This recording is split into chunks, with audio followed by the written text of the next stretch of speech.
y me dice si están todos preparados. Ya está grabando. Ya empezamos a grabar. Bueno, en primer lugar, tanto mi compañero en la aventura de este monográfico, Jorge Luis y yo, queremos agradecerles a todos que estén aquí esta tarde y sobre todo y especialmente a las 4 personas con las que contactamos en su momento y que representan, pues, básicamente algunas de las líneas que queríamos que se reflejaran en este monográfico. Ahora no voy a hablar como parte de la organización del monográfico, sino en calidad de miembro del Instituto de Estudios de la Mujer y al que está adscrita la revista Clepsidra. Este número ha sido un número bastante accidentado.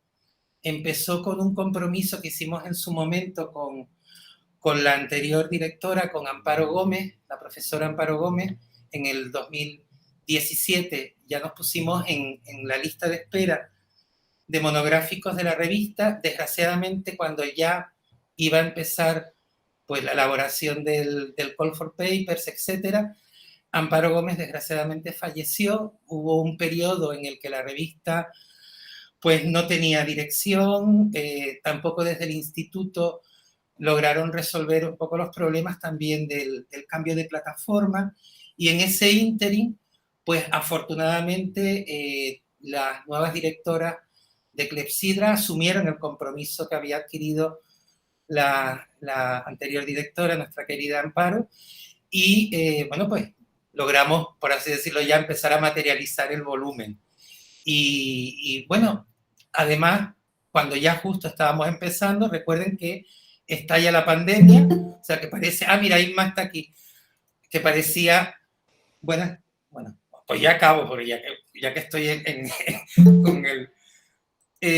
bueno, pues cuando parecía que todo iba a empezar bien, pues ya empezamos con todos los problemas de la pandemia, pero eso nos permitió en parte, pues primero, en una ocasión alargar un poco el plazo de presentación de originales, pero también nos permitió pues que el efecto pandémico en todos los sentidos también de alguna manera apareciera en el volumen como parte de una nueva forma, primero, una nueva urgencia, la urgencia de recuperar esas memorias de las que el volumen quería ser un primer testimonio, un primer intento, y en segundo lugar lo que está atravesando precisamente que son las violencias, sobre todo contra las personas disidentes sexogenéricas que con la pandemia han aumentado y se han agravado, con lo cual el volumen también en parte quería ser portavoz de esta nueva situación pospandémica, pero también influyó en parte en lo accidentada que ha sido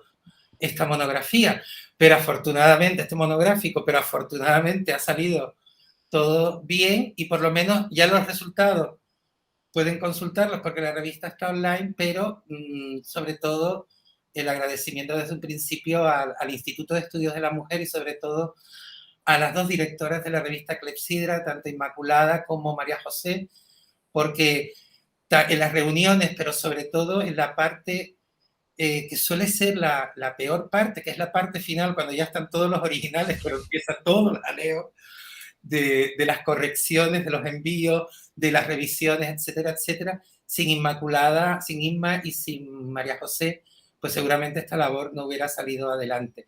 Y como ya Inma se nos conectó desde Madrid, pues le cedo la palabra a ella y luego sí, el compañero Jorge Luis seguirá.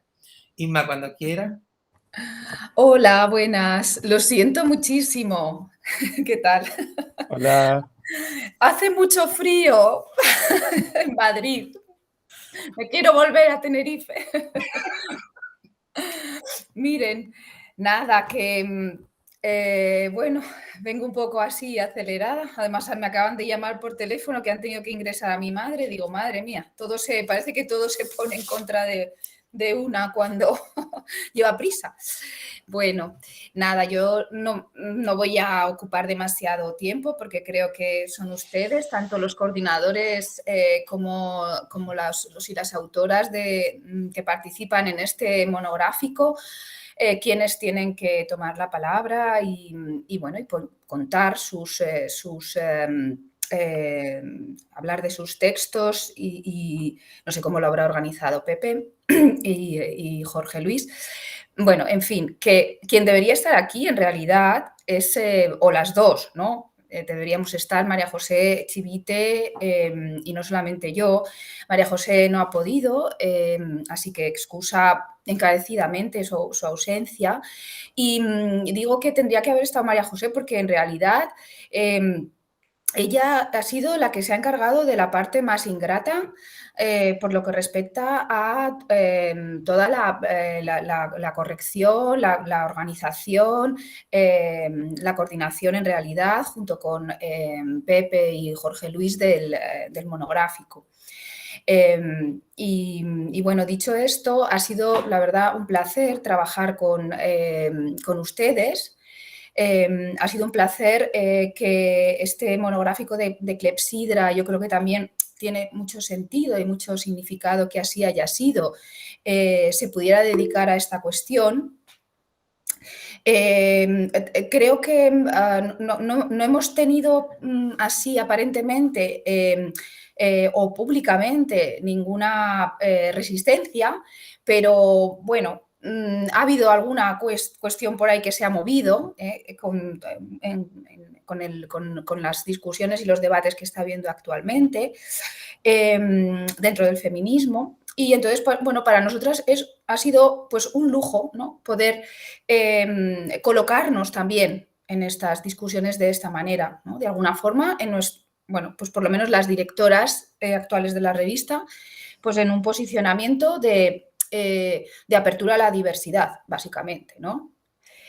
Y bueno, ha sido, como digo, un placer trabajar con Pepe y con Jorge Luis porque, bueno, son unos máquinas en cuanto a bueno, pues a seguir todas las indicaciones precisas para que saliera adelante, todas las fechas que se han puesto las han respetado. Bueno, esto es inaudito.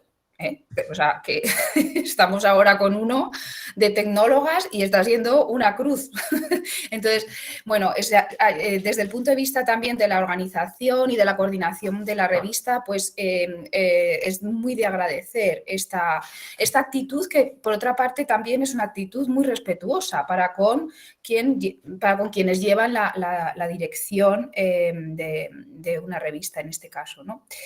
No tengo mucho más que decir. El monográfico me parece espectacular, también por la posibilidad, y creo que a lo mejor aquí Clepsidra habría, la posibilidad de introducir no solamente un análisis de las memorias, sino también memorias o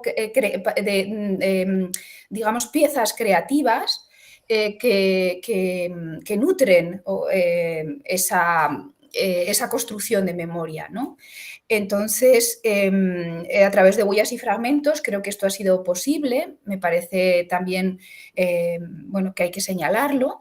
Y todas las piezas, los textos que hay ahí son realmente, bueno, pues yo creo que muy sugerentes y muy interesantes, además de, por supuesto, pues los análisis que hay en lo que es el monográfico, los artículos en sí. Y bueno, pues nada más, felicitarles a todos, a todas y a Pepe y a Jorge Luis en particular por la coordinación.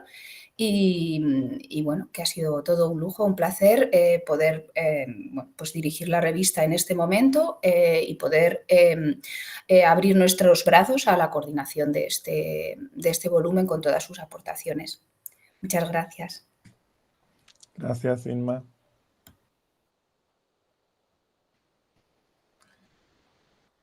¿Sigo yo, Pepe?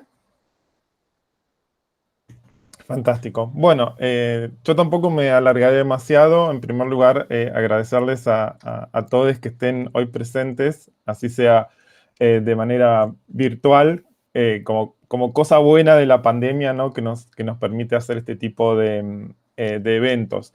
Pepe y yo estamos muy, muy contentos con el resultado. Creemos que ha salido un monográfico muy, muy rico y muy interesante. Y por lo tanto agradecemos a todos y todas los autores que han participado No están todos o todes aquí hoy, ¿no? Pero bueno, sí queríamos que al menos se reflejaran algunas de las líneas o de las contribuciones que forman parte del monográfico. Yo lo que quería destacar es que este monográfico es una de las primeras publicaciones que se realizan o que ven la luz en el marco de un proyecto de investigación financiado por el Ministerio de Ciencia e Innovación de España y que lleva por título Memorias de las masculinidades disidentes en España e Hispanoamérica. El director de este proyecto es Rafael Mérida, que está aquí presente con nosotros, y también queremos agradecerle a él que nos haya impulsado, ¿no?, a hacer este monográfico. Este proyecto se inició el año pasado y tendrá una duración de 4 años, ¿sí?, y reúne a investigadores de universidades tanto de España como de otros países. Su objetivo fundamental es realizar una investigación en obras de carácter explícita o implícitamente autobiográfico en torno precisamente a la construcción de la masculinidad que han sido creadas por personas que manifiestan su disidencia sexual y o de género, ¿no? Y la idea es que el corpus a trabajar gire en torno tanto a piezas literarias como artísticas y audiovisuales creadas en España e Hispanoamérica a lo largo del siglo XX y hasta la actualidad, con el objetivo de valorar si esas autorrepresentaciones pueden ser plenamente valoradas como proyecciones de los cambios que han ido ocurriendo en torno al género y concretamente a la masculinidad en la época contemporánea, ¿no? Dado que este es el proyecto general, ¿no?, este monográfico encaja perfectamente dentro de ese proyecto, si bien su tema no es específicamente la masculinidad, sino la memoria de la diversidad sexual y la diversidad de género en un sentido más amplio. Quería destacar que este proyecto estuvo presidido por otros 2. El primero se realizó entre 2012 y 2014 y estuvo concentrado únicamente en España. Se llamó Representaciones Culturales de las Sexualidades Marginadas en España, del 70 a 1995. Y el segundo proyecto, entre 2016 y 2019, sí que estuvo más directamente relacionado con este proyecto actual y se tituló Diversidad de Género, Masculinidad y Cultura en España, Argentina y México. Este segundo proyecto ya salió de España únicamente y se amplió a Hispanoamérica, ¿no?, especialmente Argentina y México. Y varias de las actividades, tanto congresos como conferencias, coloquios, como publicaciones gestadas en estos proyectos previos, podemos decir que anticipan un poco lo que es este monográfico. Y yo quería destacar en concreto dos trabajos anteriores. Uno es el libro Memorias, Identidades y Experiencias Trans, Invisibilidades entre Argentina y España, que es este volumen del año 2015, que tuve la oportunidad de coeditar con Rafael. Y lo señalo porque también fue un libro que, además de ensayos académicos, reunió testimonios. Y no es algo tan habitual en este tipo de publicaciones, ¿no? Tienden a ser publicaciones de tipo académico, ¿no?, que no dan lugar a testimonios de las propias personas implicadas. Y nos pareció muy importante ya en ese volumen de 2015 que aparecieran las voces de las y les protagonistas, ¿no? Y posteriormente hubo otro volumen, ya más cerca en el tiempo, Antes del Orgullo, recuperando la memoria gay. Se editó aquí en España, en Egales, fui yo su editor, y tiene también una particularidad. Es un libro que en la primera parte incluye una autobiografía de un homosexual mexicano de 70 años, Pepe Porras Alcocer, y en la segunda parte hay una serie de ensayos también escritos no a partir de las memorias, sino tomando algunos de los puntos neurálgicos que tocan esas memorias, ¿no? pero abriéndose a otros espacios y a otros temas, ¿no? De manera que también es un libro híbrido entre testimonio y ensayo académico, ¿no? De manera que este monográfico de Clepsidra recoge un poco la labor previa de estos proyectos y de estos libros en particular, y también quería adelantar que pronto saldrá un hermano de este monográfico de Clepsidra en la revista polaca Estudios Hispánicos. Está por aquí Lucas Smuga, con quien he hecho también esa coordinación. Hola, Lucas. De hecho, estamos ya en los momentos finales de edición de ese monográfico, que se titulará Memorias disidentes en las literaturas y culturas hispánicas, y también creemos que es un volumen muy rico en relación con todas estas temáticas, ¿no? Pepe se va a referir ahora a los contenidos concretos del monográfico, ¿no? Yo solamente quería destacar estos precedentes, ¿no? Y que nos ha interesado mucho la posibilidad de incluir testimonios, ¿no? Es muy difícil hacer memoria, cualquier tipo de memoria, sin las voces de les y los protagonistas, ¿no? Por lo tanto, en ese sentido, estamos muy satisfechos porque creemos que este monográfico reúne tanto ensayos académicos muy notables, como una serie de testimonios muy ricos y muy diversos, ¿no? Ya hablarás, Pepe, pero estamos en ese sentido, creo, los dos muy contentos con la labor realizada. Por mi parte, nada más, porque creo que tienen que hablar las y les autores, y nada más, simplemente agradecer a todos por su colaboración y por su presencia hoy aquí. Muchas gracias.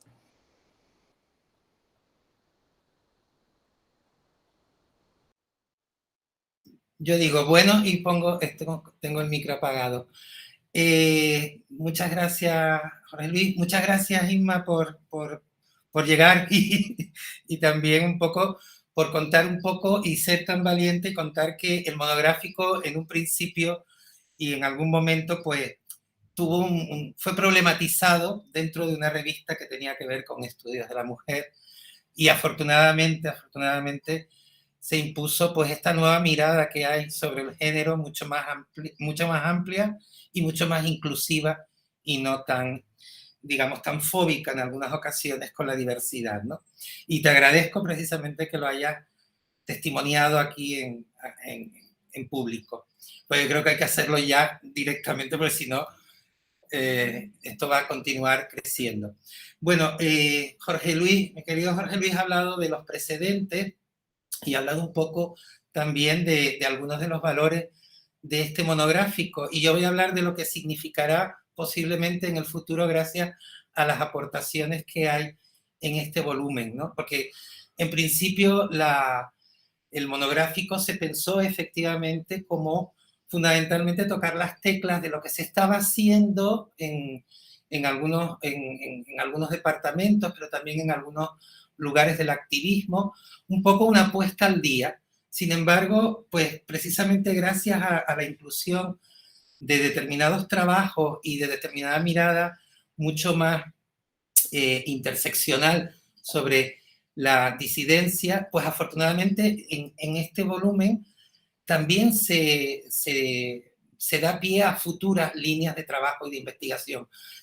Principalmente por una razón: a pesar de que en el volumen en el monográfico participa mucha gente ya con una carrera académica asentada, la verdad es que ha sido una revista equilibrada, por cuanto también se ha dejado mucho espacio a la gente que ahora mismo está empezando sus investigaciones, tanto académicas como en el caso de muchas de las personas que aportaron en Huellas y Fragmentos, trabajos artísticos que están ahora incluso en marcha o que se están desarrollando. Entonces, yo creo que la revista también, aparte de rendir tributo a todos estos precedentes, también abre la mirada a otra forma de plantear lo que sería una revista académica o en los productos académicos en general.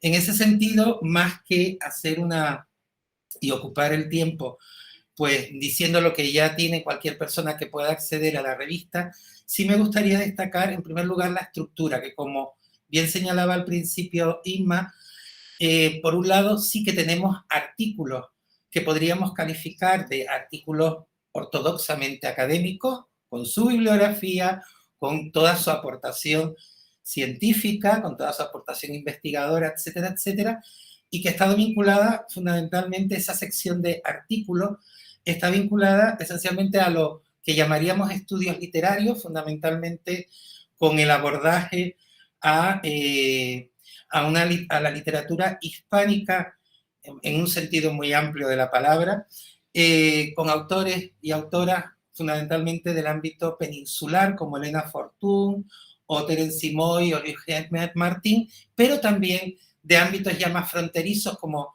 Cristina Peri Rossi, que ahora mismo acaba de recibir el premio Cervantes aquí en España, pero también, y yo creo que eso enriquece muchísimo, producciones mucho más fronterizas, no solo porque están fuera de este centro peninsularista, sino también porque se sitúan en zonas también de la periferia ya casi de la subalternidad. Y es muy importante la introducción, por ejemplo, de todo lo que ha aportado, por ejemplo, Yolanda Arroyo, todo el trabajo de Pablo sobre Yolanda Arroyo de la que hablaba, o Lawrence con lo boricua, es decir, ya zonas en la que la academia empieza a tambalearse porque son fenómenos, son expresiones que en muchas ocasiones van más allá de los estudios literarios y rozan pues el activismo, el documentalismo, un acercamiento de carácter más antropológico en algunas ocasiones o de ciencia, digamos, muy alejada del marco conceptual de la filología o de lo filológico.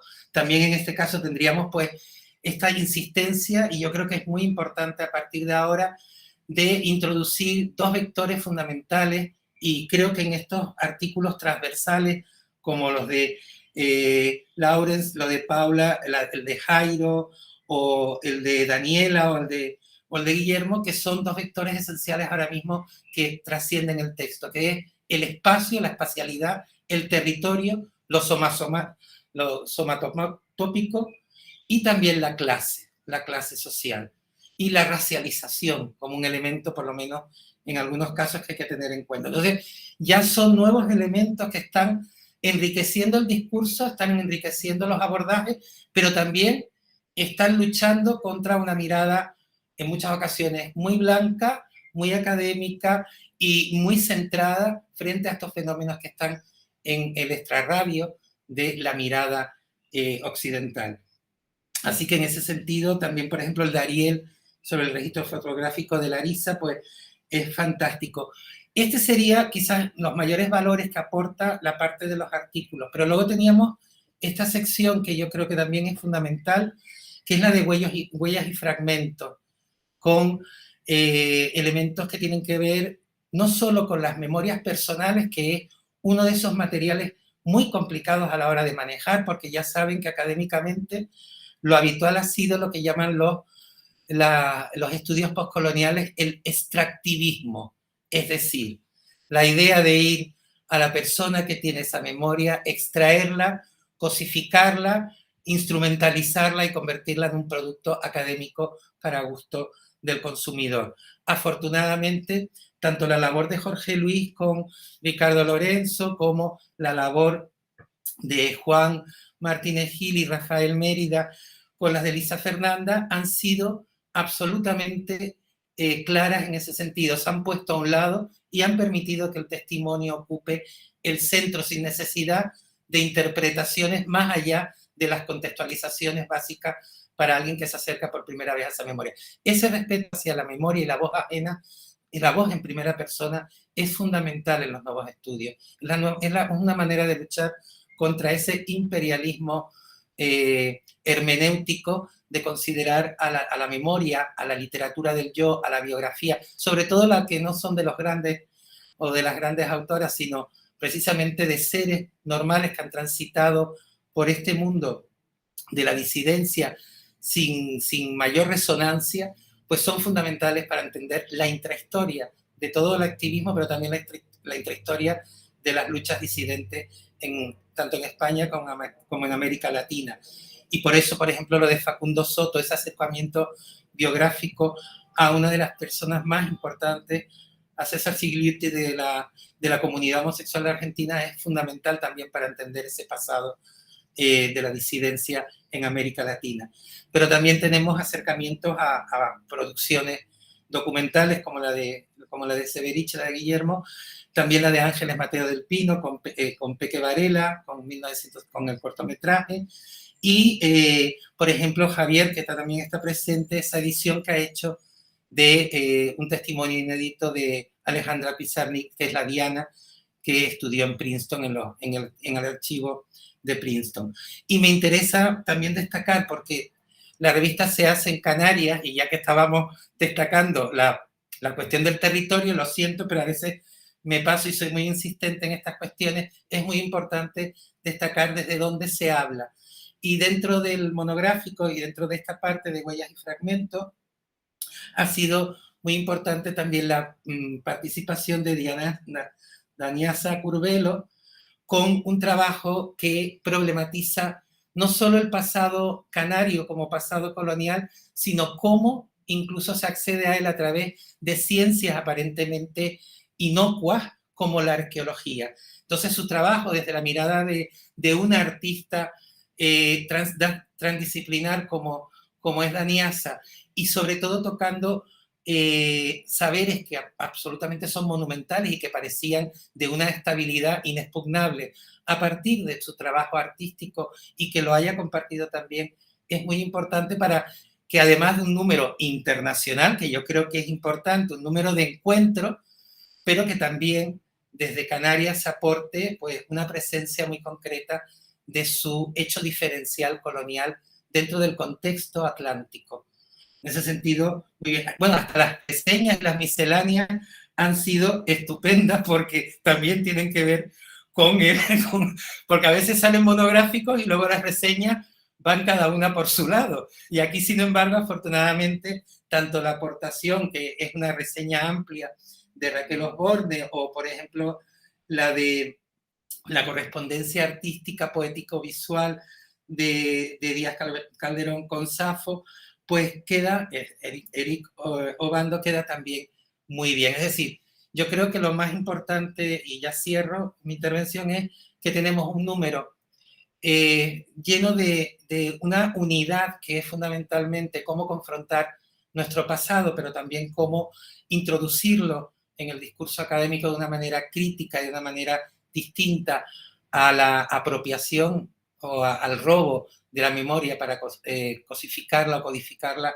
en el discurso académico de manera, digamos, no activistas. Aquí esto es un número, que eso es lo que me gusta, es un número muy activista en ese sentido, por las propuestas que plantean tanto los artículos como las huellas y fragmentos y la miscelánea, pero no solo es activista, sino que también plantea un problema esencial, que es, primero, cómo recuperar, y por eso estas aportaciones de biografía es muy importante en el número, no solo cómo recuperarla, sino cómo sencillamente también mantener dentro de un formato académico que en definitiva viene en muchas ocasiones a despersonalizar esos testimonios y convertirlos en mera ilustración, cómo mantener el fuego de su actividad revolucionaria, cómo mantener todavía ese calor de lo que significaron muchas de las experiencias que aquí se cuentan y que forman parte de un pasado verdaderamente duro de las disidencias, y un pasado que se conecta perfectamente con el presente. Es decir, cómo introducir este elemento revolucionario, este elemento disidente dentro de la academia. Y en ese sentido el número creo que cumple, y todas las personas que han participado han aportado y han ayudado a que esto sea por lo menos una posibilidad. Así que muchas gracias, y le paso la palabra a Daniasa, para que es nuestra primera participante de la tarde, para que nos comente. Ok, pues se me escucha bien. Ok, estupendo. Pues gracias, Pepe, por esas palabras, y gracias también como a todas las personas que hicieron posible la publicación, como ya se ha dicho. Y en definitiva, yo no tengo más que palabras de agradecimiento, pues por poder estar ahí, ¿no? Pues por poder participar y encontrar un espacio en el que lanzar una propuesta con el que muchísimas veces me he sentido como una intrusa, una impostora, una que está metiendo las narices el hocico donde no la llama. Y todo porque, como muy bien decía Pepe, yo no soy arqueóloga, yo no soy antropóloga, yo soy artista, soy graduada en Bellas Artes y recientemente el máster de estudios de género de esta universidad. Entonces, para mí plantear como las cuestiones de las que hablé en el texto fue bastante problemático, porque en definitiva tengo como una concepción del conocimiento bastante académica, y eso implica que el conocimiento está muy, muy estamentado, muy dividido en función de distintas disciplinas y de sobre todo distintos títulos. Pero para mí esta cuestión, esta duda, esta incertidumbre de la que parto y que no resuelvo en el texto, ni tengo tampoco interés en hacerlo, ya venía rumiándose, ya venía como cogiendo forma desde 2018. Aunque bien es cierto que últimamente estoy dándome cuenta de lo que ha implicado esta pregunta a lo largo de mi vida. Y hace poco me invitaron a un foro en Gran Canaria sobre canariedad, una canariedad como bastante clásica, bastante institucional, bastante heteronormativa y androcéntrica. Y ahí me llevaron con todas las consecuencias, ellos asumieron las consecuencias, pero precisamente fui a plantear esto. Y nada, la respuesta fue bastante buena, no hubo como, contra todo pronóstico, no hubo como ninguna mala situación. Pero recuerdo que les decía, empecé mi intervención diciendo eso, ¿no? O sea, a mí de pequeña, mi mamá, antes de ponerme como la leche con gofio para desayunar, me decía, tómatelo todo para que te hagas grande y fuerte como los guanches. Y yo, siendo tan pequeña, pues no tenía conocimiento de quiénes eran los guanches, pero ya como que suponía que eran unos tipos pues grandes, fuertes, corpulentos, o por eso eran referentes para mi madre, para que me tomase la leche con gofio. Y luego, con el paso del tiempo, y ya viendo todo ese imaginario colectivo que existe en Canarias en torno a su pasado precolonial, me di cuenta de que yo, por mucho que me esforzara o por muchas tazas de leche con gofio que bebiese, nunca iba a ser como ellos. Entonces, todo ese androcentrismo, toda esa heteronormatividad que impregna, ¿no? que articula el pensamiento indígena, el pensamiento precolonial en Canarias, ya sea a partir de las crónicas de la conquista o a partir de otros enfoques que parten desde la arqueología, tiene una tiene un innegable enfoque no solo de género, por supuesto dando prioridad al género masculino, sino también de normatividad sexual, en el que cualquier otra posibilidad que se escape a ese binarismo hombre o mujer, masculino y femenino, ni se plantea. Cuando lo cierto es que el propio binarismo de género, como ya han puesto en evidencia pensadoras de nuestro continente africano, como Oyeronke Oyebumi, con su famoso texto La invención de las mujeres, pensadora feminista decolonial, pone en evidencia cómo las categorías hombre y mujer son parte de esa empresa colonial que importa en las colonias africanas, como fue y es el caso de Canarias, o americanas, las categorías hombre o mujer, para establecer un nuevo orden social que fuera acorde al de ese continente llamado Europa. Entonces esto en Canarias no se plantea, no se tiene en cuenta. Si no me equivoco, yo por lo menos no he encontrado referencias previas ni teorización que aúne. Lo que sí se ha escrito ha sido mucho sobre la mujer en Canarias, la mujer en la sociedad precolonial canaria, en la sociedad indígena. Se ha escrito mucho y tanto han sido autores como autoras. Pero una perspectiva que combine la teoría decolonial con los estudios de género y los enfoques más disidentes, yo no había encontrado nada previamente, quitando esa referencia a la que aludo en el texto y a la que me he aferrado como un clavo ardiendo, porque para mí ya es una base sobre la que empezar a plantear estas cuestiones, que son los trabajos de los arqueólogos Julio Cuenca y José de León, quienes en los años 80 hablan de unas figuras precoloniales canarias con un carácter que ellos denominan bisexuado, que para ellos el término bisexuado, al igual que el hermafrodita, que son palabras que ellos mismos emplean, estos dos arqueólogos, viene a hablar de una ambigüedad corporal en esas estatuillas antropomorfas que están vinculadas con el género precolonial canario. Entonces, sí, esto pasa en 1983, se publica en 1983, pero está bastante como olvidado, estaba bastante caído en el olvido, y lo cierto es que para mí todas estas estatuillas, que no son las únicas, hay otras que también se han estudiado, tienen una gran potencialidad, una gran potencialidad para precisamente poner en evidencia cómo el binarismo de género no puede seguir siendo el eje o el esqueleto sobre el que se construye las teorizaciones o las posturas o los pensamientos y las investigaciones en torno al pasado precolonial canario. Porque a lo mejor estamos cometiendo un error de base en el sentido de presumir que en estas islas africanas habían solamente hombres y mujeres antes de su conquista. A lo mejor habían otras experiencias, como sucedía en otros territorios que fueron posteriormente colonizados, tanto del resto de nuestro continente como de Abya Yala. Así que básicamente esa es mi pregunta, esa es mi incomodidad y esa es mi gran duda.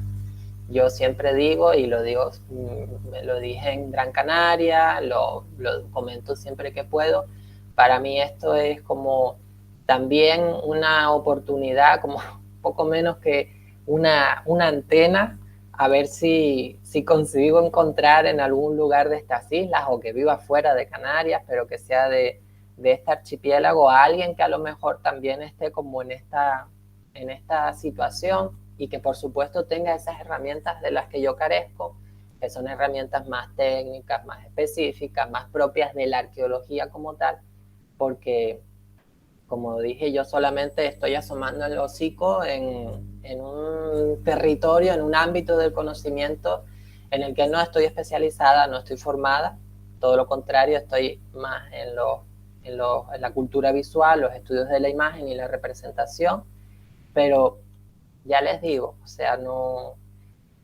todo nace de una cuestión vivencial, de una cuestión que me atraviesa, que es mi canariedad, y también de cómo el enfoque decolonial articula mi pensamiento. Entonces, al final, todo eso se juntó y dio lugar a este texto que ya digo, espero que sea también como una primera piedrita para muchos caminos que pueden darse, ¿no? Y que pueden seguir definiéndose.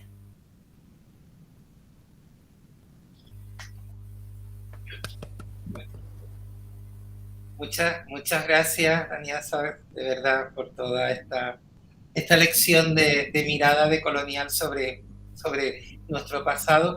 Les recuerdo, que no lo comenté antes, que también hay un texto de Jairo Adrián, que también lo tenemos aquí, precisamente sobre una de esas personas maravillosas de Canarias, que es la representación de esas vivencias quizás arcaicas de una Canaria no binaria, que es Rosario Miranda, a quien Jairo además relaciona con deidades hindúes en un juego, una lectura muy bonita, una lectura cruzada con otra colonialidad, que es en este caso la India.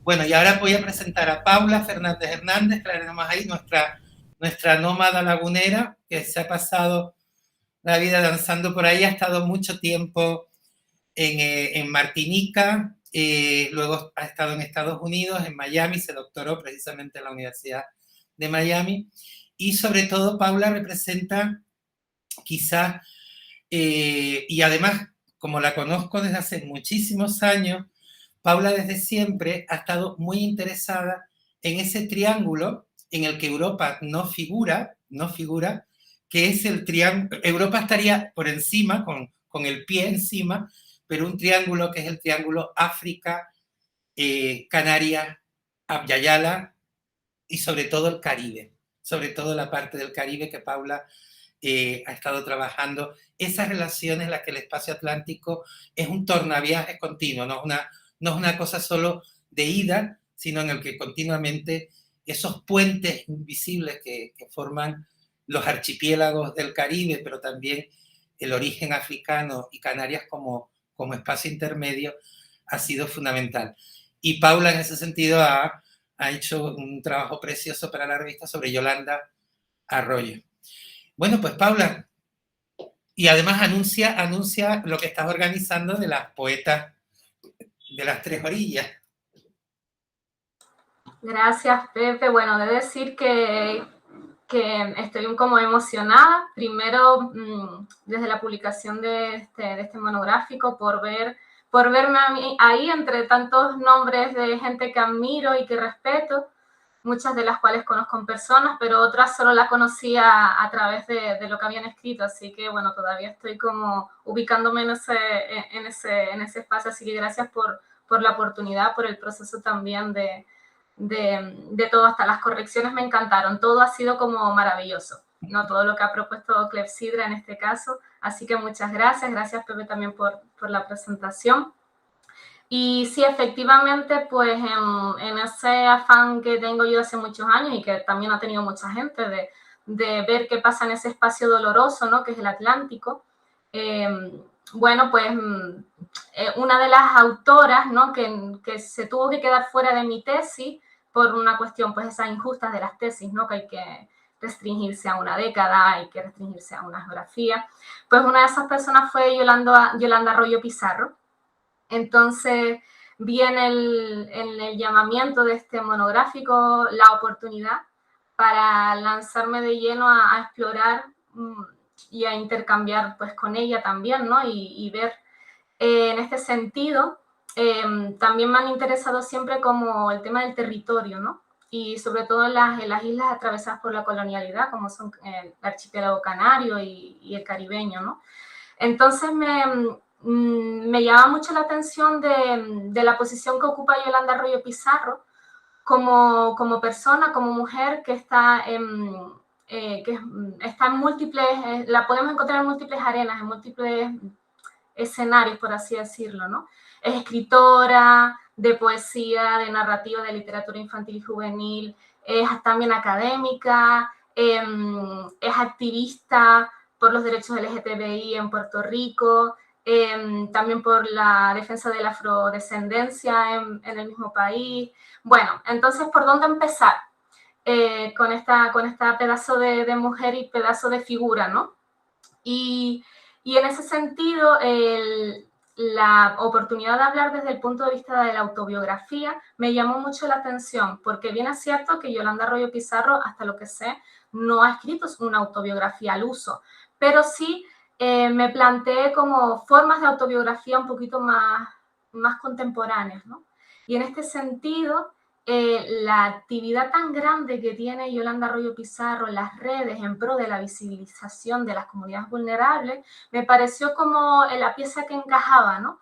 De cómo las autobiografías, también en las épocas en que estamos viviendo, también se pueden escribir en las redes.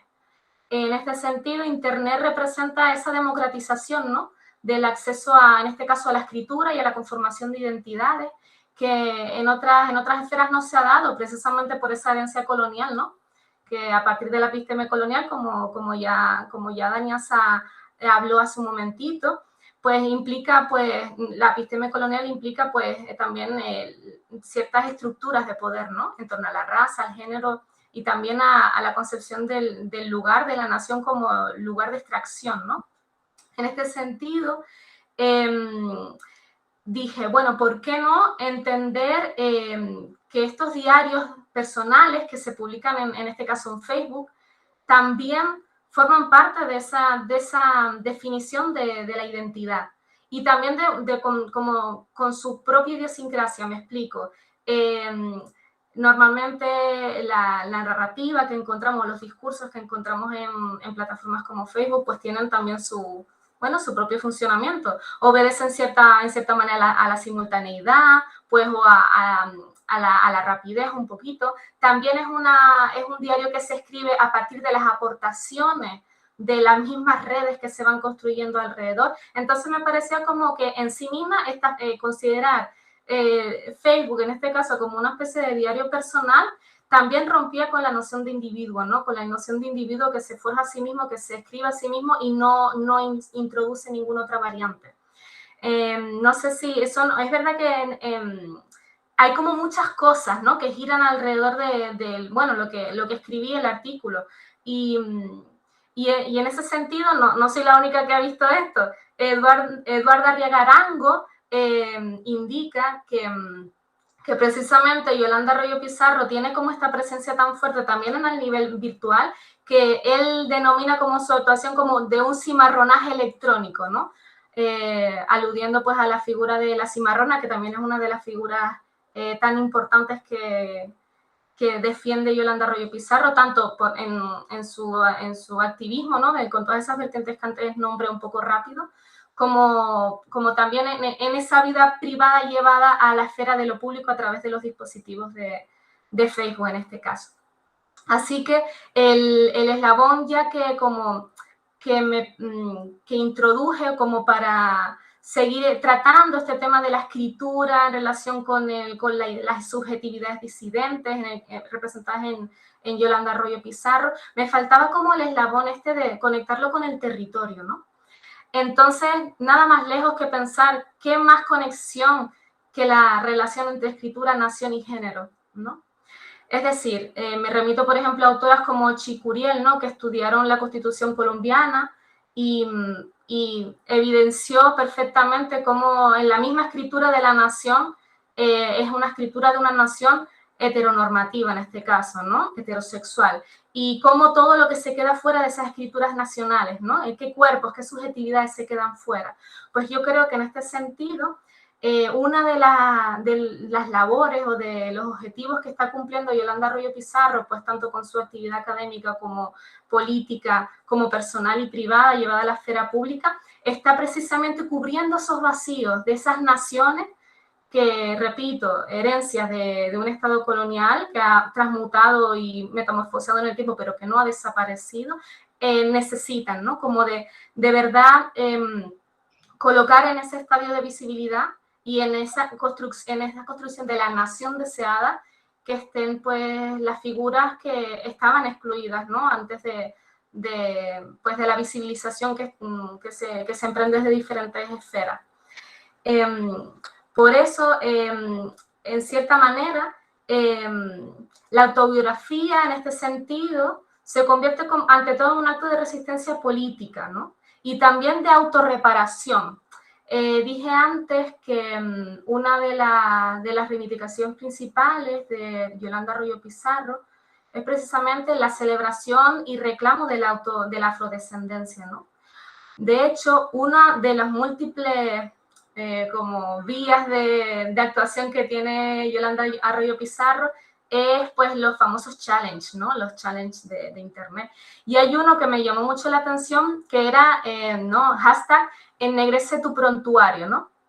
En el que básicamente está subrayando cómo en los programas académicos a nivel de escuela, de instituto, de universidad, hay un olvido sistemático de autores, autoras, afrodescendientes, ¿no? Y entonces, como ella propone como challenge, ¿no? En este lenguaje, pues, millennial, de decir, bueno, ¿por qué no vamos a repensar desde la estructura de la escuela, desde la estructura de las universidades? ¿Qué está pasando? ¿Por qué en las guías docentes, en los prontuarios, no hay representación de la diversidad en general, ¿no? No solo por tema racial, sino también por cuestión de género y sexualidad.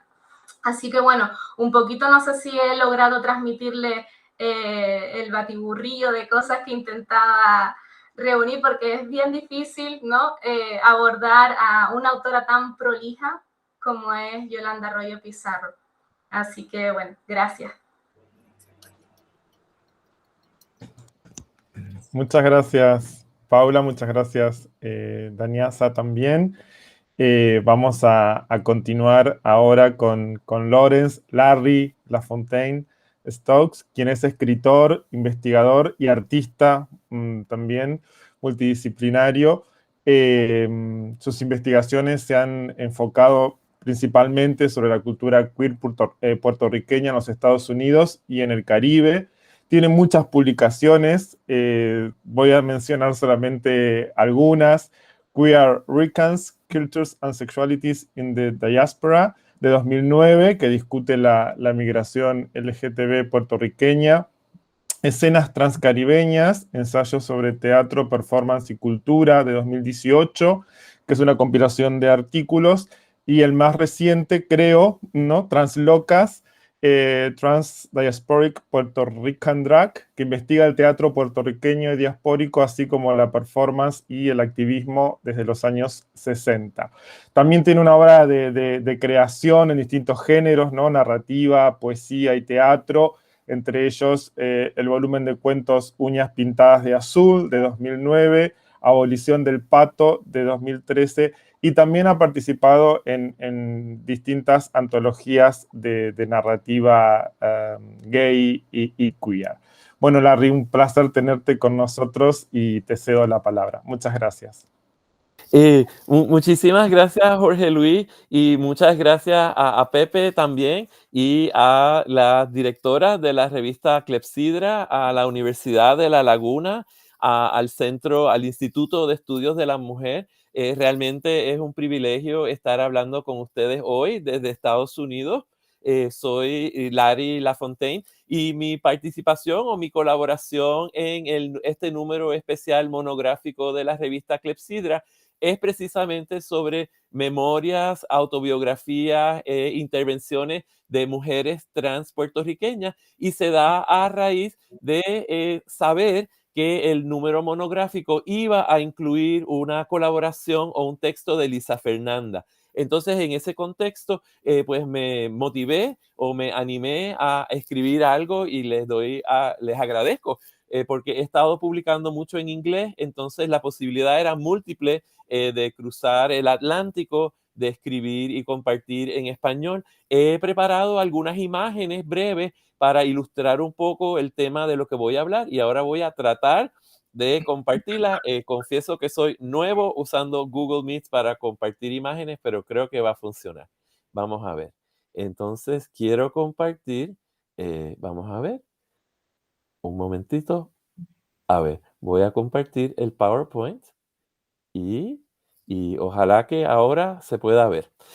Pues el título del artículo que aparece en Clepsidra es Boricuas cruzando fronteras, y entonces aquí pues me maravilla y me alegra la conexión con el trabajo de Yolanda Arroyo Pizarro, sobre quien yo no escribo. En mi artículo Boricuas cruzando fronteras, autobiografías y testimonios trans puertorriqueños, me enfoco en 4 figuras. Algunas de ellas aparecen en el libro que acabo de publicar en abril en inglés, que en inglés se llama Translocas, The Politics of Puerto Rican Drag and Trans Performance, o la política del performance transformista y transpuertorriqueño, que tiene al artista Freddy Mercado en la portada, un artista sumamente complejo que cuestiona y reta la cuestión animal, la cuestión humana, la cuestión racial y geográfica, como pueden ver en esta foto.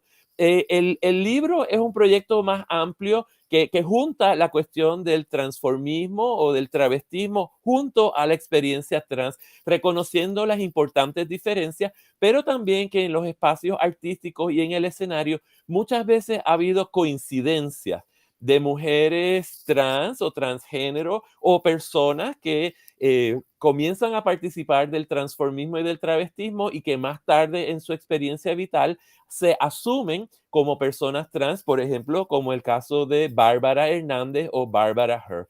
En mi libro tenía como meta documentar y analizar el transformismo puertorriqueño y el performance de transformistas, ya sea dragas, que es una palabra que usamos en Puerto Rico, o travestis, y de mujeres trans y cisgénero puertorriqueñas que hacen representaciones artísticas en Puerto Rico y en Estados Unidos desde una perspectiva política, proponiendo que el arte o la performance transloca, que es un neologismo que propongo junto a otras personas, no es solo o exclusivamente una forma de diversión o entretenimiento, sino una intervención social que acompaña y transforma al activismo.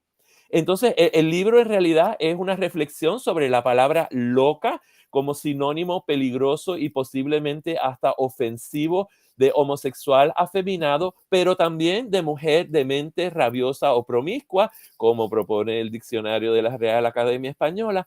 Propongo un neologismo transloca, una palabra inventada que junta el prefijo trans con el sustantivo loca como manera de dislocar lo gay, lo queer y lo trans.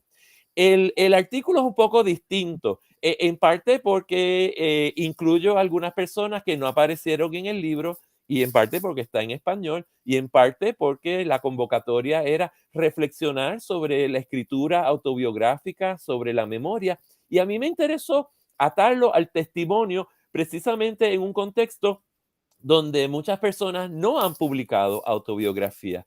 Entonces, en el artículo que aparece en Clepsidra, me enfoco en la activista puertorriqueña venezolana de Nueva York, Silvia Rivera, en la artista Holly Woodlawn, que comenzó su vida en la Florida, pero después se volvió famosa en Nueva York y en California, en la estilista y activista Soraya, también conocida como Bárbara Santiago Soya, y en el profesor universitario y la artista y transformista y diva Luis Felipe Díaz, también conocida como Lisa Fernanda, marcando la especificidad que Lisa Fernanda usa ambos nombres y que no ha abandonado su nombre de nacimiento al asumir un nuevo nombre. Como no hay fuentes tradicionales, excepto excepciones, la de Lisa Fernanda, que aparece como blog o bitácora en el internet, la de Holly Woodlawn, que aparece como colaboración en inglés, pues entonces me inspiré a mirar los discursos de Silvia Rivera, a mirar la autobiografía de Soraya y tratar de empatar todas estas cosas. La particularidad de la situación colonial de Puerto Rico y la experiencia de racialización de los puertorriqueños en Estados Unidos obliga a una cuidadosa lectura atenta a la dimensión racial, étnica, económica y social de las vidas puertorriqueñas. Y entonces aquí vemos, ¿verdad?, la conexión con la investigación que Paula acaba de explicar sobre la escritora puertorriqueña Yolanda Arroyo Pizarro. Pues comienzo con Silvia Rivera porque es una figura pionera y transformadora que abandonó su casa a los 10 años de edad, no tuvo una escolaridad tradicional. Entonces, imaginarse que Silvia Rivera iba a publicar libros y artículos, pues tal vez sería mucho pensar, aunque ella sí publicó artículos en revistas activistas en los años 70 en Nueva York, como Come Out, y lo que yo hago es usar su historia de vida en base a las entrevistas y a los discursos que Silvia Rivera ofreció. En esta foto del artista puertorriqueño Luis Carle, vemos precisamente a Silvia Rivera en Nueva York con su compañera Julia Murray y con otra mujer trans puertorriqueña, Cristina Hayworth, que también participó en 1969 en los motines de Stonewall.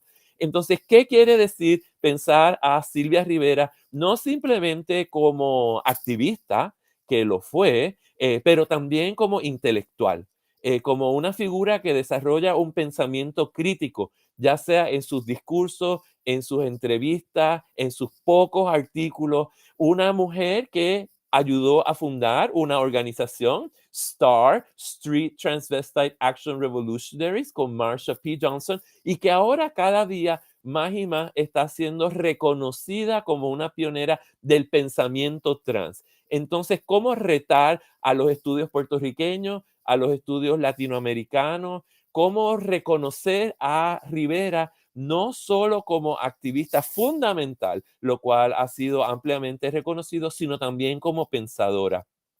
En el libro comparo a, en el artículo comparo a Silvia Rivera con Holly Woodlawn, una persona que era artista de cabaret y de cine. Por ejemplo, apareció en el 1970 en la película de Andy Warhol, Trash, donde tiene un discurso antirracista. En este caso sí hay una autobiografía que fue coescrita con Jeff Copeland.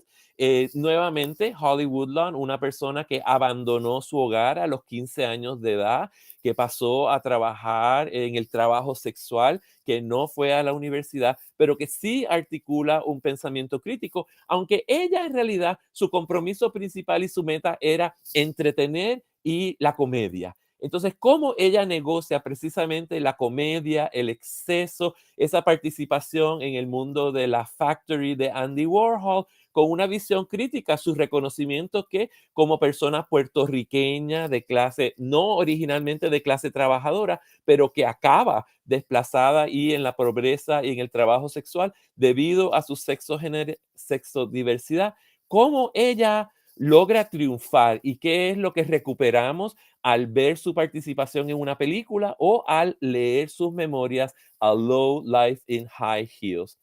En mi libro hablo sobre Bárbara Herr, que ahora se presenta más como Bárbara Hernández. Ella sí tiene una obra autobiográfica teatral llamada Transmisión, que ha hecho en inglés y en español en Puerto Rico y que quiso hacer en Puerto Rico y no pudo por el huracán María, pero sí ha hecho repetidas veces en la ciudad de Nueva York.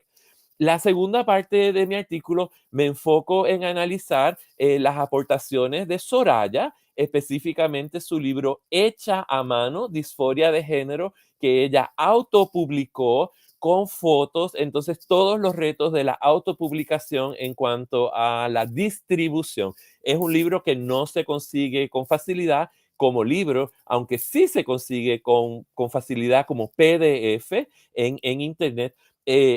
Soraya es bien conocida en Puerto Rico, entre otras razones, porque apareció en un documental extraordinario del 2014 titulado Mala Mala, que es precisamente un documental sobre artistas transformistas como April Carrión, por ejemplo, que ha aparecido en RuPaul's Drag Race, y Soraya, que fue la primera persona en Puerto Rico que logró cambiar sus documentos y fue de las primeras personas que tuvo cirugía de afirmación de género antes de que el gobierno puertorriqueño prohibiera la corrección de los documentos. Entonces, ella es una pionera. Y concluyo el artículo hablando de Lisa Fernanda, también conocida como el profesor Luis Felipe Díaz, un poco tratando de analizar esos textos que precisamente aparecen de forma fragmentaria en este número de Clepsidra en la sección titulada Huellas y Fragmentos. La obra de Lisa Fernanda es vasta porque ha publicado múltiples libros académicos sobre temas de literatura latinoamericana, española y puertorriqueña, pero mi interés era entender esa afirmación de una posición que reconoce una vida masculina, la cual no rechaza, pero que también reconoce una vida femenina, la cual celebra. Y de hecho, una nueva modalidad, entender que es una persona que afirma que fue un hombre gay y que también afirma que es una mujer transgénero que se presenta artísticamente en cabarets, por ejemplo, en Sal Si Puede.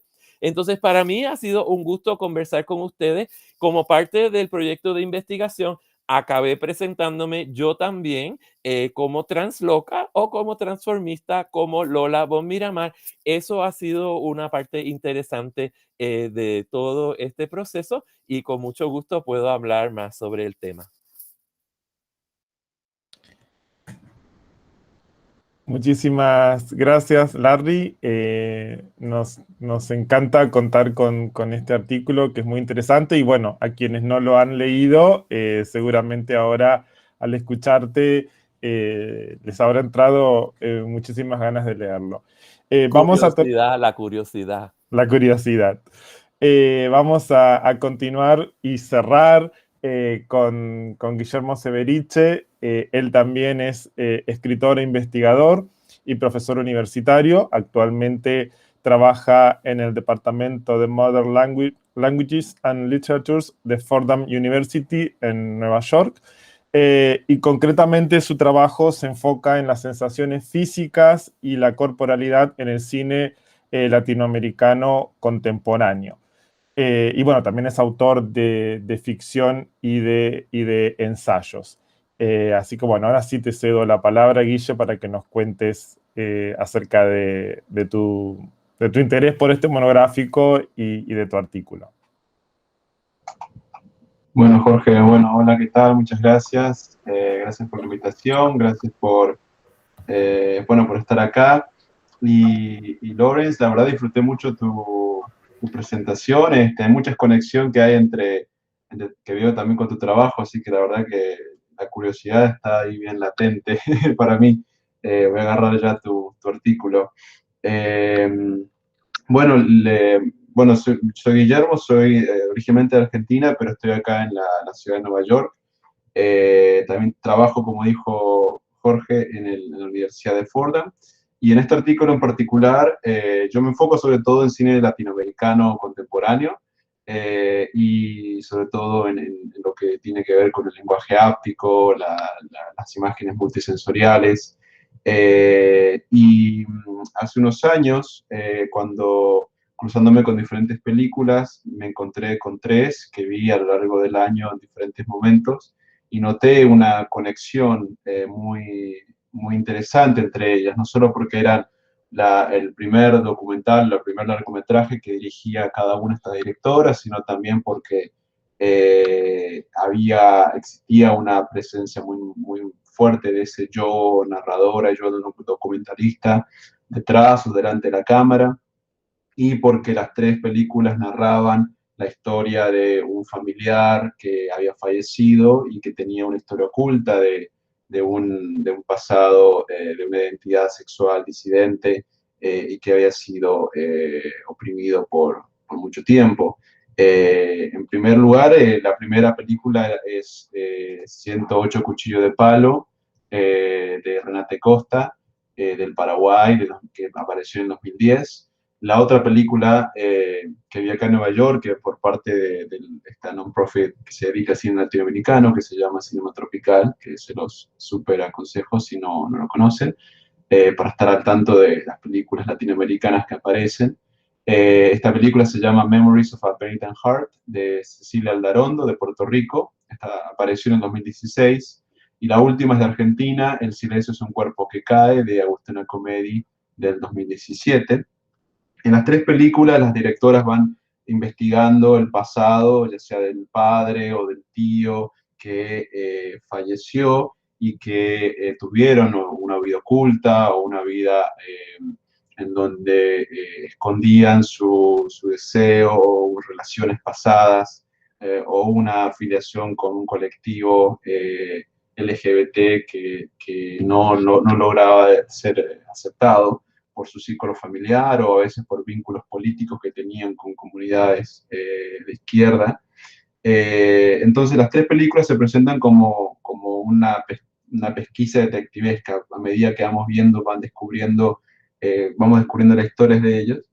Pero a mí en particular lo que me interesó de estas tres películas es la cuestión más estética y cómo lo corporal aparece aquí, no solo para presentárnosla o contarnos de una persona que ya no está, sino de acercarnos a la presencia física de ese sujeto desaparecido.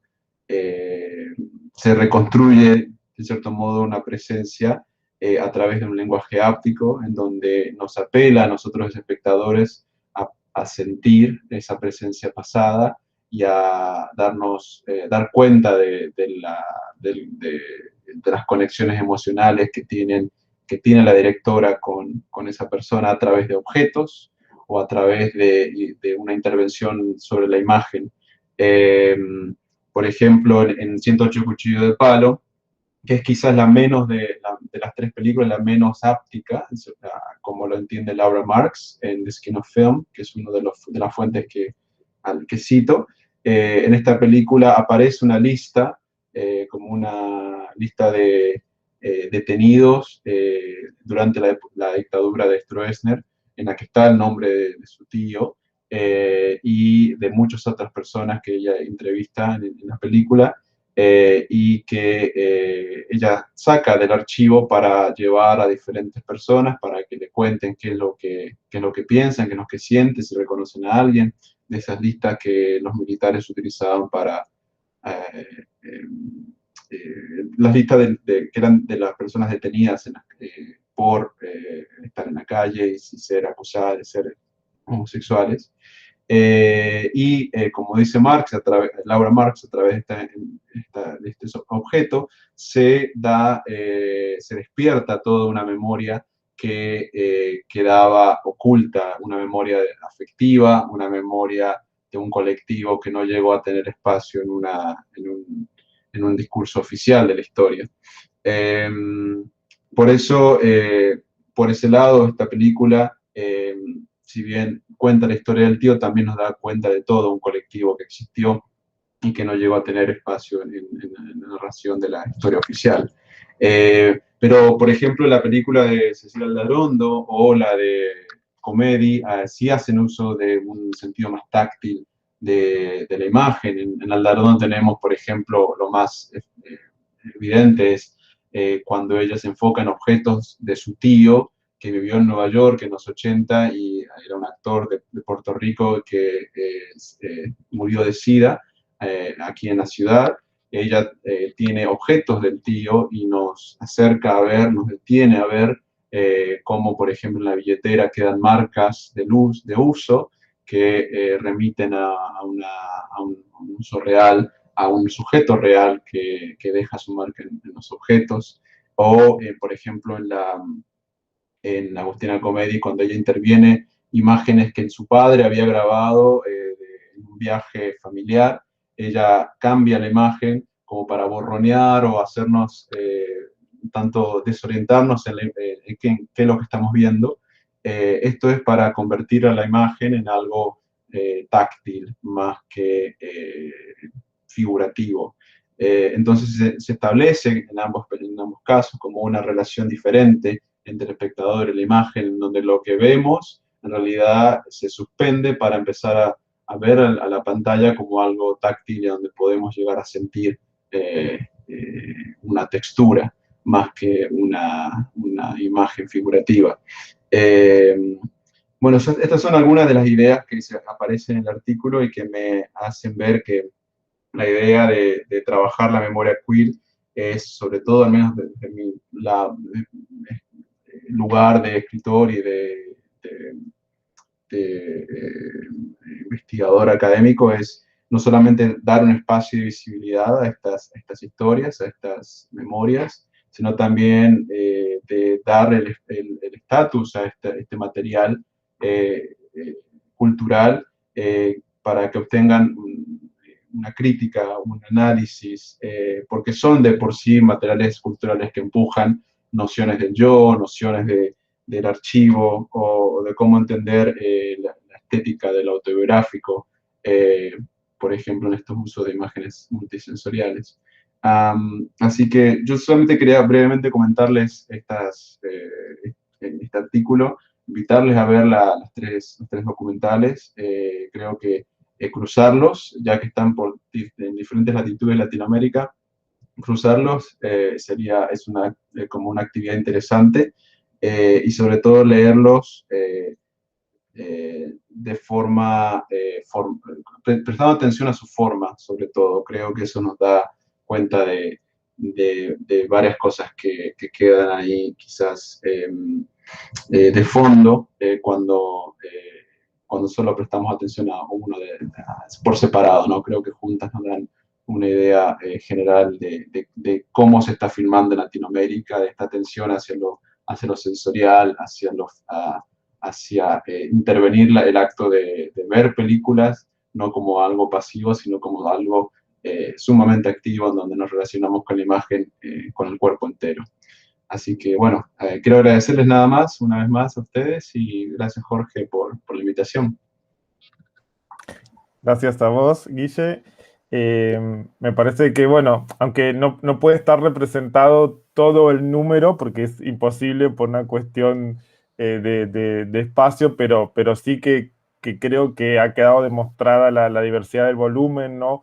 Y las diversas formas de hacer memoria, ¿no? A mí me parece muy interesante que haya trabajos sobre cine, sobre fotografía, sobre literatura, pero también sobre formas muy diversas de hacer literatura y en distintos soportes, no solo el libro, sino también internet, como en el caso de Paula, o todos los diversos formatos que también analiza Larry, ¿no? Creo que en ese sentido es una memoria disidente hecha de una memoria, de una forma disidente, ¿no? Y eso creo que queda muy bien reflejado en el volumen. No sé, Pepe, si querés comentar algo más. Y yo quería, aprovechando que también hay otras personas que han participado en el volumen y que están en la sala, y que les agradezco que estén, pues no sé, estoy viendo a Fermín, a Jairo, estoy viendo a quién más, a Javier Izquierdo, por si quieren también en un momento determinado, pues comentar algo. No lo sé, tampoco quiero, pero también hay otras personas invitadas que también, bueno, pueden participar todo lo que quieran, porque yo me voy a fumar ahora otro cigarro, porque ya acabó la sesión formal, así que me voy a fumar un cigarro como más, y que se abra la veda. Pero sí sería interesante, pues, aparte de comentar lo que, de verdad que he aprendido muchísimo, fíjense, todavía mucho más viendo la intensidad con la que lo han transmitido, pero bueno, también si quieren, todo el mundo puede participar. Ahora empieza la veda, que se abra la veda y que empiecen a hablar, pero sobre todo también si las personas que han participado pues quieren aportar, pues sería fantástico, sería enriquecedor seguro. Y espero que el humo no les moleste. A mí al igual, que estoy en el piso de abajo.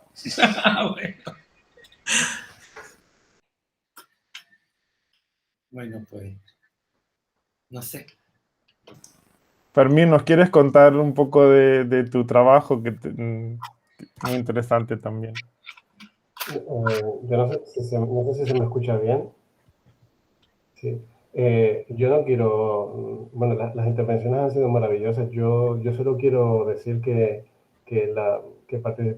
participar en este número me ha permitido, y verles a ustedes, me ha permitido eh, conocer a muchas personas que ya había leído, y conocerlas también desde este punto de vista, ¿no? Así que yo les agradezco. Yo me sumo a lo que decía Paula anteriormente, que ya a muchos de ustedes yo les leía anteriormente, y que estar en en el mismo índice con algunos nombres ya para mí es no sé, una satisfacción muy grande. Y no, sobre el trabajo yo muy brevemente solo intenté establecer una línea que intentaba, pues, de alguna manera extraer de las memorias de Terence Moix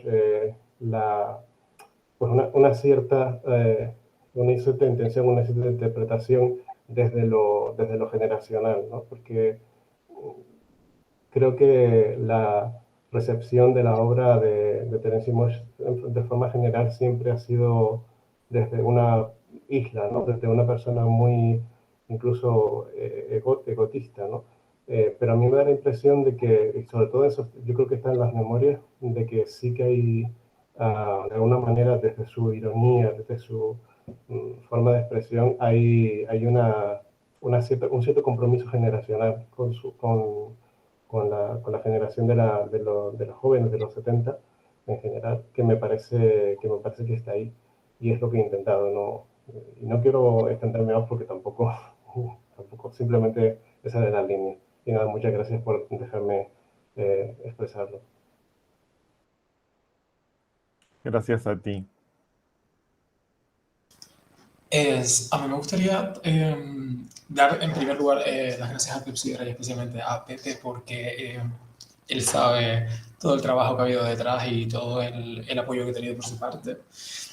Y también me gustaría recalcar, antes, si no me equivoco, Alejandra daba las gracias por nombrar a Rosario.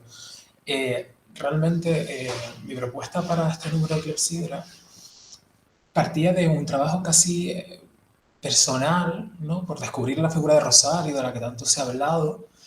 Y entonces me dispuse durante la pandemia, en estos momentos de aburrimiento, ¿no? De extremos que tuvimos todos en la pandemia, entrevistar a diferentes vecinos del municipio de Buenavista, y a raíz de ahí me surgió esta inquietud, ¿no? Entonces decidí transformarlo en un artículo casi que rosa lo periodístico. Pero al final descubrí que había muchas experiencias que atravesaban y que eran muy comunes en el contexto colonial de la India a través de la comunidad Hijra, ¿no? Que además tengo la oportunidad de trabajar mucho esta comunidad con una doctora que es amiga de Brasil, en una universidad brasileña. Y entonces vi que había muchas cuestiones coloniales que atravesaban ambos contextos y decidí crear esta sinergia. Y la verdad es que surgió un artículo peculiar, pero dentro de esta peculiaridad, pues creo que interesante de alguna manera. Y además me encanta este monográfico porque estoy con Daniasa, que nos conocemos desde que somos dos niñatillas, las dos. Paula, que está por aquí, que me acabo de enterar que es pareja de un compañero mío de departamento y despacho. Así que se ha sucedido unos accidentes maravillosos dentro de este monográfico y estoy súper agradecido y me he leído, literalmente, todos los artículos y estoy fascinado. Así que nada, muchísimas gracias a Clepsidra, a Pepe y a todas las contribuciones de todos ustedes. Javi, tú eres el último que queda de los que participaron. A ver, muy buena. O sea, lo intentaré. Como ven, estoy desde una cocina, no desde un despacho, y es que, bueno, vengo un poco de otro mundo, que es de la secundaria, es una especie de inframundo que sigue ahí. Y bueno, el texto que les he plantado delante es fruto en fin, de una estancia en Princeton. Les estoy hablando hace mucho tiempo, hace pues, 15, 16 años ya, y cuya introducción he tenido que sentarme a trabajar prácticamente en las madrugadas. Yo de verdad que no tuve el tiempo que tuvo el compañero de aburrimiento en el confinamiento, porque básicamente estaba peleándome ahí con un montón de alumnos y sobre todo de padres. Era una cosa muy loca, ¿no? Fue muy loco todo, ha sido todo muy loco el COVID en secundaria. El caso es que, bueno, gracias por la oportunidad de participar y de poder ofrecer este otro lado y esta otra voz, que son los manuscritos de Pizarnik, ¿no? De Alejandra Pizarnik, que es básicamente algo que ha quedado profundamente enterrado por las políticas editoriales y también ha quedado profundamente enterrado por la vertiente académica, pues por las políticas interpretativas académicas que han encauzado a la autora en un determinado sentido y con una determinada interpretación y con una imagen muy concreta, sobre todo después de que se nos vuelva una autora hiperconocida y famosa. En aquel momento cuando me voy a Princeton, la verdad que la conocemos cuatro gatos. Y bueno, se ha dado una imagen muy concreta y muy diferente de la autora, digámoslo así, de la autora diversa que es, ¿no? O sea, se ha hipercanonizado o intentado, sobre todo desde determinados sectores muy cercanos a la familia, ¿no? Y se ha borrado un poco la voz. Entonces, en esos textos que quedan por ahí metidos en los archivadores de Princeton, hay pues muchísimos fragmentos y muchísimos, vamos a decirlo así, testículos, que era una palabra que empleaba ella, que arrojan mucha luz sobre lo que se llamó su obra de sombra, su obra final, y que son básicamente la conclusión lógica de una trayectoria diversa en lo biográfico e hiperdiversa en lo textual, ¿no? Pero que no tenemos todavía, pues, aunque parezca broma a estas alturas del partido, totalmente publicada y de la que no tenemos acceso, básicamente, el gran público. Entonces es interesante recuperar esa voz, creo, que está tapada, oculta bajo, en fin, los escombros discursivos, ¿no? Y de la imagen. Es otra forma de recuperación de la voz, ¿no? Entiendo un poco curiosa por lo que estoy escuchando, ¿no? Un poco que, bueno, que creo que es lo que más le aporta al volumen, ¿no? Esa otra forma de mirar el testimonio. Vamos a decirlo así, que es la labor de archivo que dentro de lo que también tenemos aparentemente consagrado o aparentemente incluido en las historias de la literatura, del cine, etcétera, quedan muchas otras miradas y otras vueltas de tuerca que dar a personajes que aparentemente pues quizás pensemos que controlamos más y que realmente tienen toda una otra cara bueno, que digamos que el tiempo, la tradición y quienes la componen han ocultado. Vamos a ver, la labor de archivo, simplemente. Insisto, muchísimas gracias por la oportunidad de participar, sobre todo estando desde ese inframundo al que estoy. Pepe, gracias por arrearme con un palo una y otra vez para que, en fin, para vamos, ayudarme a trabajar para que pueda realizar esta labor. Y en general a todos los que han participado en el volumen. Ha sido un lujazo, la verdad, sin poder estar, participar con ustedes y estar aquí hoy, ¿no? O sea, ya no solo en el volumen, sino aquí, escucharlo. Ha sido, la verdad, que increíble. Muchísimas gracias. De verdad.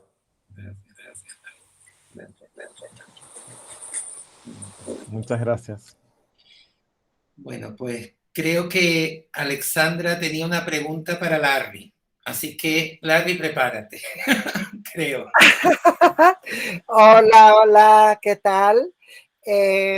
Pues sí, pero antes quiero pues agradecerte a ti, Pepe, por todo el trabajo, a Daniasa y a todos ustedes que allá en Canarias, en Tenerife especial, a la cual yo considero como mi segunda casa, porque estoy enamorada de esa tierra tan bella y de la gente maravillosa que he conocido.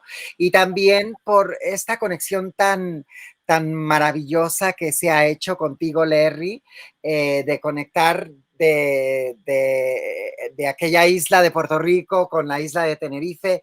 Qué maravilla poder estar en este espacio compartiendo con ustedes, aunque sea de oyente. Pero, y también aprovecho este momento para agradecerle a Fermín Domínguez que me haya apoyado en las correcciones con mi libro, que estamos ya trabajando con Pepe en los pasos finales para su publicación. Crucé la frontera en tacones, que ha sido un trabajo intenso, exhaustivo de 10 años. Entonces prepárense porque estoy lista. Y bueno, Larry, pues me encanta tu propuesta de Translocas.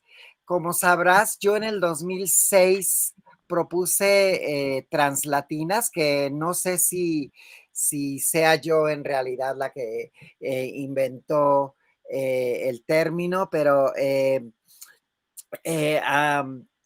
me encanta y mi pregunta es, ¿cómo es que tú te propusiste el poner la palabra trans y luego locas, que como sabrás en uno de mis ensayos yo hablo de locas vestidas, mariposas, porque eran los peyorativos que se nos daban aquí en México en mi época, ¿no?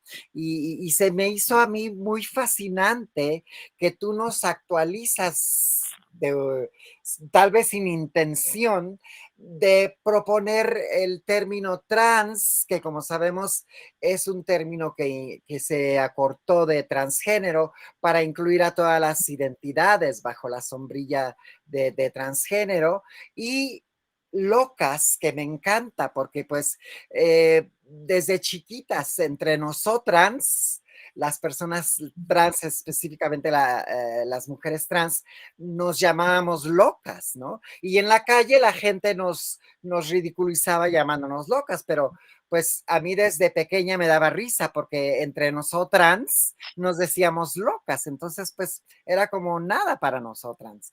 Y entonces, ¿cómo es que tú pensaste en esto y esta actualización tan fabulosa? Ay, muchísimas gracias, Alexandra, por la pregunta y por tu presencia. Qué privilegio contar contigo y qué alegría. Y precisamente pienso en tu entrevista con Marcia Ochoa y cómo ustedes han usado la entrevista y el diálogo como espacio de crear conocimiento, que por supuesto es lo mismo que han hecho en Argentina. Distintas personas también que se posicionan dentro del campo de los estudios trans. Pues la verdad es que mi interés, yo soy transnacional, soy loca, soy ahora transformista y travesti y vivo en la traducción, que en inglés es translation. Entonces, lo trans para mí se relaciona a esos movimientos entre lengua, entre espacios, entre geografía y por supuesto también entre géneros y sexualidades.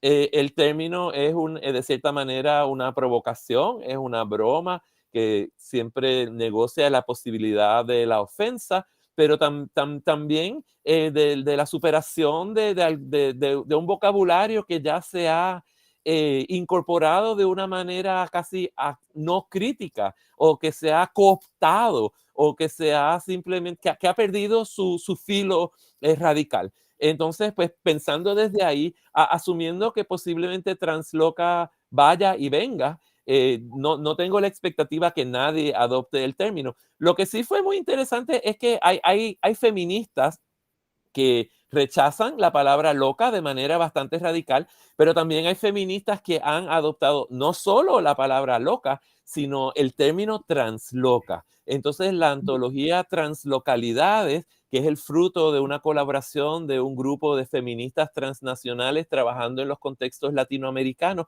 también usan el término transloca y ahí, ¿verdad?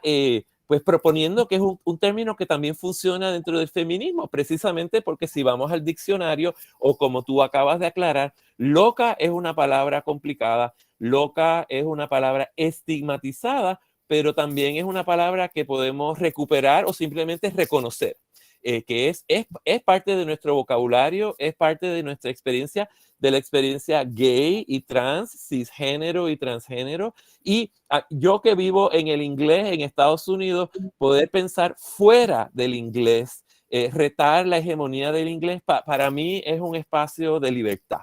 Entonces, por eso me he atrevido a hablar de las translocas por ya más de 20 años. Y hasta ahora, pues creo que a la gente le parece interesante, ese puente entre las multiplicidades de trans como gesto de traducción de lo transnacional, de los cruces geográficos, de lo transgénero, con su multiplicidad de significados en español, y la cuestión de la loca, de la transformista. Y es que en Puerto Rico, draga, transformista o travesti, estas palabras tienen significados distintos en distintos contextos latinoamericanos y españoles, pero en Puerto Rico, transformista es drag queen. Entonces, transformista, trans, pues tiene tanto que ver con el hombre gay que se viste de manera femenina, como con la mujer transgénero que vive su vida de esa manera. Gracias. Gracias, gracias. Qué estupenda respuesta, y pues te felicito y sigue impactándonos y provocándonos. Me encantas y espero tu libro. Gracias, gracias. No sé si hay algunas preguntas, intervenciones. Venga. A ver, las personas que... No sé. Bueno, mira, ya prácticamente todos los que están en la sala ya han hablado. Faltan Lucas, Nico, Marco y Rafael. Pues yo creo que ya que estamos en familia, y para que no parezcan que están aquí de convidados de piedra, yo creo que deberían hablar también algo. Y Lucas, si no has leído el monográfico, no importa, tú habla. Que el monográfico que van a sacar ahora Jorge y tú, me parece muy bueno.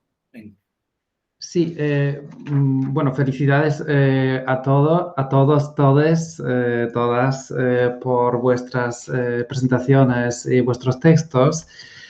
A mí también me ha llamado mucho la atención y me ha gustado el neologismo de Lawrence, y quería preguntar, de hecho, por esa palabra.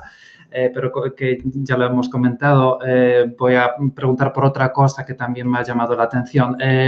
Lawrence, quería preguntarte por la película documental Mala Mala. ¿Dónde se puede verla? ¿Está disponible en línea en algún sitio? Esa es una buena pregunta. Chao, Daniasa. Chao y gracias, y qué gusto. Ahora sé mucho más sobre Canarias que antes.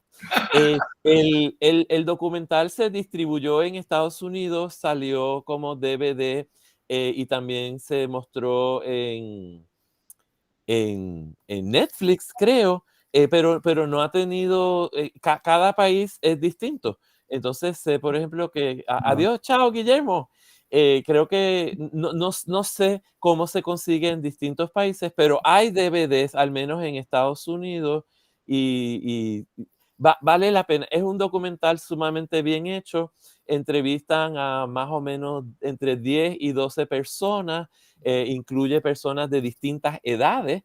Por ejemplo, Soraya era ya una mujer que tenía más de 60 años, pero muchos de los protagonistas son adolescentes o personas que tienen entre 20 y 30 años. Entrevistan a personas que trabajan en la prostitución, pero que también trabajan en el mundo del espectáculo, o hay un protagonista trans masculino, Pax Caraballo Moll, que es cocinero. Entonces es un documental muy rico, explora la cuestión racial, la cuestión colonial puertorriqueña. Entonces, yo he publicado, creo que distintas personas hemos escrito sobre el documental Mala Mala. Ojalá que lo puedan ver. Gracias por la pregunta. Si no la encuentro en Netflix aquí en Polonia, entonces voy a buscar versiones pirateadas por ahí, a ver si existe. Muy bien. Pues, Muchas gracias. a ti, Lucas. No sé si... Una breve intervención. Lo decía al inicio, antes de empezar a la grabación, ¿no? Para mí es un motivo de enorme alegría el estar aquí por tantas y tantas razones. En primer lugar, por ver a tantas caras amigas. En segundo lugar, porque me parece que la culminación de este proyecto es realmente muy hermoso a todos los niveles, ¿no? Tanto en su vertiente académica, que es de puro y duro activismo académico, sin lugar a dudas. Me parece que ha quedado muy implícito, si no explícitamente claro, que estamos haciendo un activismo también muy importante. Y a la directora de la revista me remito de cuán importante puede llegar a ser ese activismo académico, que es indispensable todavía a esas alturas del siglo XXI en España, gozando de las legislaciones que gozamos y que no son comparables a las situaciones en otros países, pero todavía es muy importante ese activismo académico. Y la verdad, lo que me siento es muy feliz de haber estado en la sombra y de haber sido la mala persona, la mala persona, de haber cogido por el cuello a Pepe Ramos Arteaga y a Jorge Luis para encomendarles esa tarea. La verdad es que ellos son personas muy sufridas en primer lugar, y en segundo lugar personas muy trabajadoras, muy inteligentes, y más todavía, que me estiman mucho y que me hacen caso. Cosa rara. Y en ese sentido, cosa rara no por ellos, sino por otras personas. Como estamos en petit comité, ya lo puedo explicar, ¿no? Entonces, sencillamente me parece muy bonito porque veo, no diré a mi hijo, porque el hijo es de los padres, ¿no? Pero sí que veo todo ese impulso que estamos desarrollando con el proyecto de investigación que también ha descrito Jorge Luis al inicio, ¿no?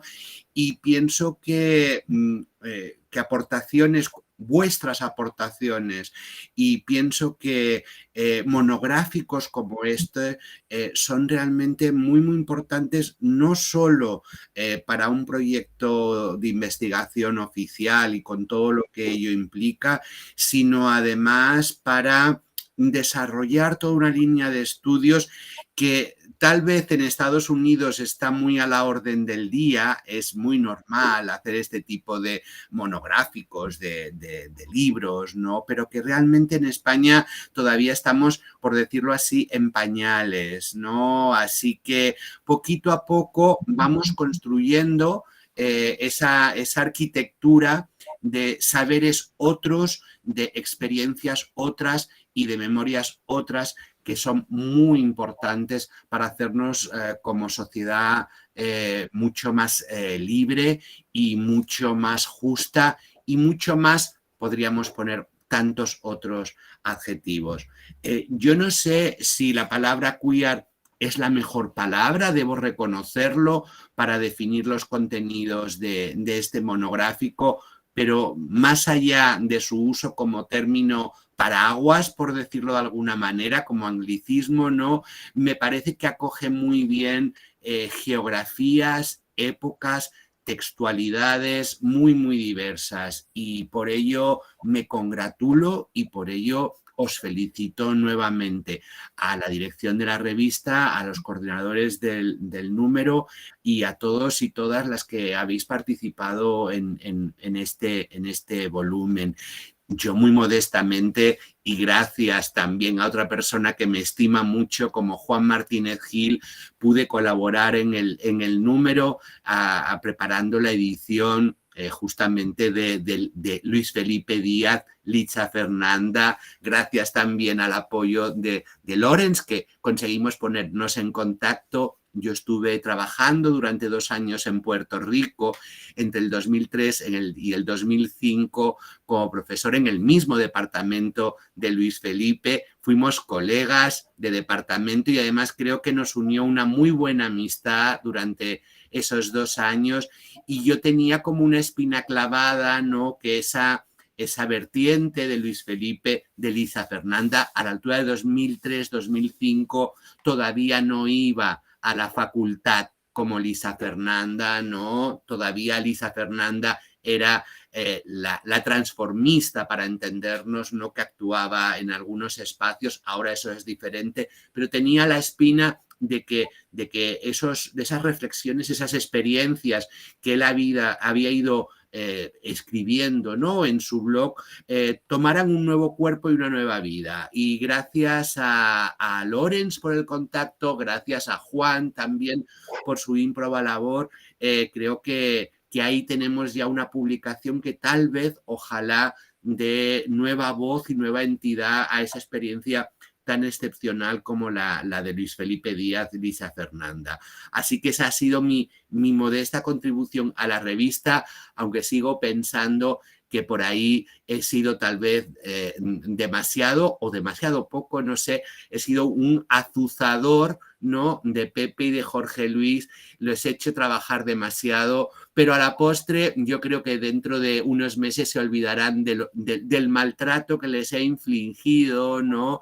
Y recordarán sobre todo el buen recuerdo de ser los coordinadores de un volumen que creo que va a ser uno de esos volúmenes, uno de esos monográficos históricos, ¿no? En la Universidad Española, en lo que tiene de aportación al estudio de las memorias de la diversidad erótica, sexual y de género. Así que solo reiteraros mi agradecimiento y manifestaros mi arrepentimiento, aunque en el fondo no me arrepienta lo más mínimo. Muchas gracias, un abrazo para todos, un placer.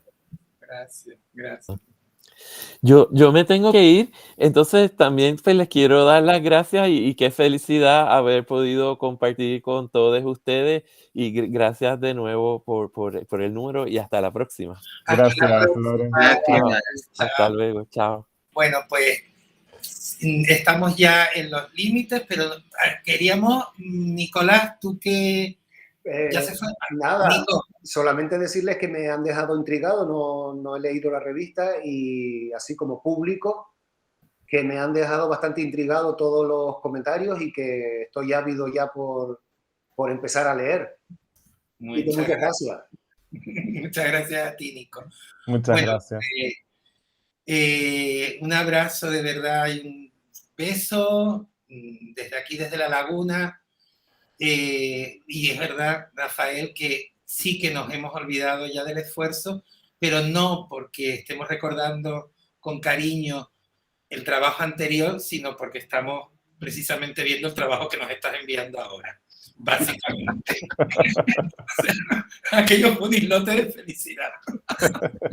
Pero muchas gracias de verdad, y además ver a gente como Lucas, como Alexandra, que hacía mucho tiempo que no nos veíamos cara a cara, hace algún tiempo, pues bueno.